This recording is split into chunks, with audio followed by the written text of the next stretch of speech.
Huwag naman. Kain po. Wala pa naman kapira-pera. Nakakuha ka na memo. Wala, yun nga, doon nga ako madiretso, wala akong kapira-pera. Kumuha ka muna para bago mo. Wala akong pera, yun nga gagamitin ko punta doon. Paano ka siya? Wala nga akong pera eh. Yun yung pamasahe namin dito, pinanghiram ko lang. Magkano lang, 42.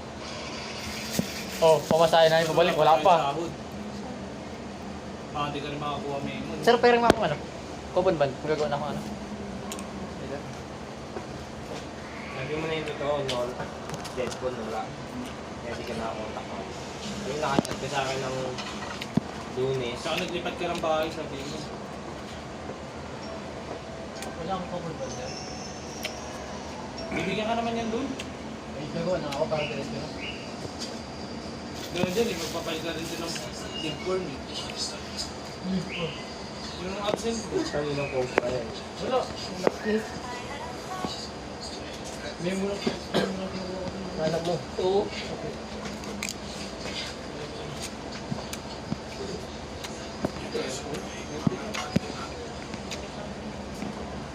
Ay, hindi. Hindi.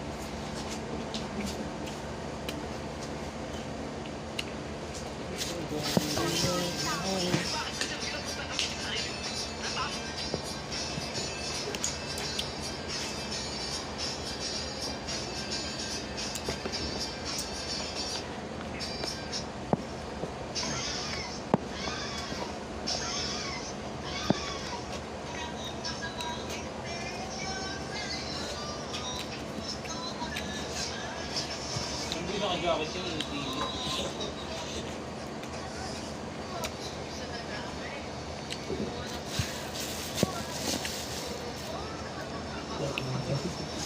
Taringin, taringin.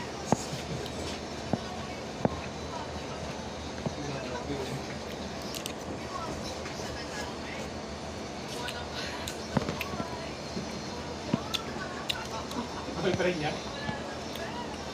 Ano siya, tourism eh. Ay, OG mo kasama eh. Nakatin siya ng tourism, tapos nag-atin siya, ganyan, tao pa yun.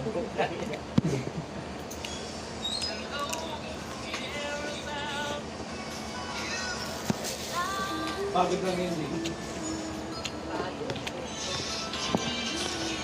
Wala pa siya. Paano nasundot yun? Ha? Paano nasundot? Sinundot ko. Ano pinasundot mo? Ngayon, daliri na naman ginamit mo, no? Bunin mo siya ba sundot din? Bunin mo siya ilalim. Ano yun? Labaso. Hindi. Nagtaka ako. Pag sundot ko,